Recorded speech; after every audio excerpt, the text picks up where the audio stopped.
How do you see Nawaz Sharif's return, and how do you see next Pakistani elections?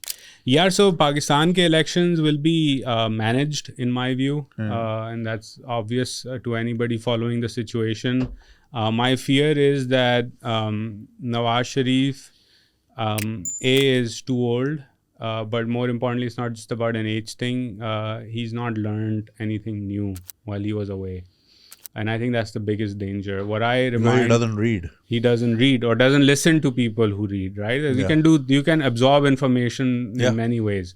اب اگر آپ نے London میں اتنے سال گزارے ہیں فار ایگزامپل، تو آپ ایل ایس ای کے بریلینٹ اکانومسٹ کی ٹاکس پہ جا سکتے تھے. آپ آپ جو ہیں وہ جا سکتے تھے آکسفورڈ، کیمبرج، اے آئی وہاں پہ کام ہو رہا ہے اس کو سیکھ سکتے تھے بہت کچھ، ریفلیکٹ کر سکتے تھے اپنی پالیسی چوائسیز اور ان فیلئرس پہ. مجھے وہ لرننگ نظر نہیں آ رہی. That's what concerns me the most. And it's not just about Nawaz Sharif. What concerns me the most is that the senior generation of Pakistani leaders across the board are not good learners, which is the biggest tragedy in my mind. Because I mean, let's look at it this way, right? I'm 35 right now. I think about things very differently. A lot of my beliefs that were there rock solid in 20 is one of the beautiful things Shabbar Zaidi said in your podcast, right? کہ انسان evolve کرتا ہے، society بھی evolve کرتی ہے، معاشرہ بھی evolve کرتا ہے. میں بہت بڑا یوتھیا تھا. ہاں میں تھا 2013 میں نے the only party I've campaigned for is Imran Khan PTI اپنے محلے کے اندر.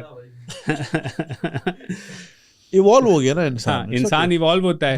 مجھے یہ ایوولوشن ایک طرح سے پاکستان کے لیڈرز میں نظر نہیں آ رہی، اور مجھے لگتا یہ ہے کہ وہ ابھی بھی ان کا دماغ جو ہے 2013 میں ہے یا نیوکلیئر ٹائم پر ہے. اور میں ہمیشہ انہیں ریمائنڈ کراتا ہوں پرٹیکولرلی نون لیگ کے دوستوں کو کہ 98 میں جب پاکستان نیوکلیئر پاور بنا، جس کی بات میاں صاحب بار بار کرتے ہیں، آدھا پاکستان پیدا بھی نہیں ہوا تھا، کنسیو بھی نہیں ہوا تھا، پیدا تو چھوڑ دیں.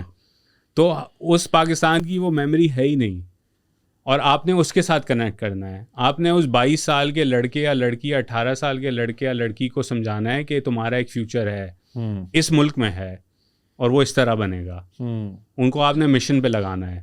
اور مجھے نہیں لگتا کہ پاکستان کی سینئر کلاس کے اندر وہ ویژن ہے ہی نہیں کہ وہ ویژن پہ لگا سکیں. That's the biggest. And I think سب سے بڑا جو مجھے لگ رہا ہے وہ یہ کہ جین زی سے تو کنیکشن ہے ہی نہیں کسی کا across the board, and they don't realise. And I think ابھی ہم نے حالیہ کچھ مہینوں پہلے جو انٹرنیٹ پہ ایک وبال دیکھا، اس کی بھی ایک بنیادی وجہ یہی تھی کہ ان کو تو کسی نے سمجھا ہی نہیں تھا، یا سمجھا تھا کہ یہ تو آرام سے مینج ہو جائیں گے، بٹ وہ گلے بھی پڑے جیسا کہ ہم نے دیکھا.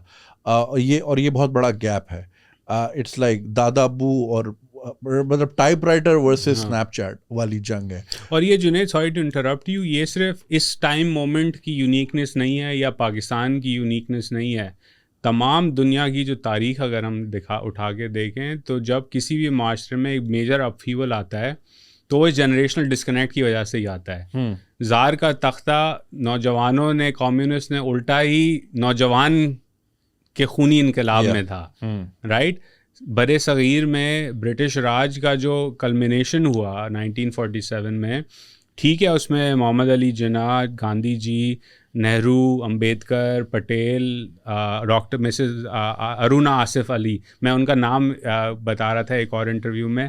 میں I just finish reading Maulana Azad کی انڈیا ونس فریڈم، تو اس میں انہوں نے ان کے بارے میں ایک مسز آصف علی کے بارے میں لکھا تھا کہ وہ بڑی لیجنڈری خاتون ہے. میں نے ان کا نام کبھی نہیں سنا تھا، تو I start reading up into Hare.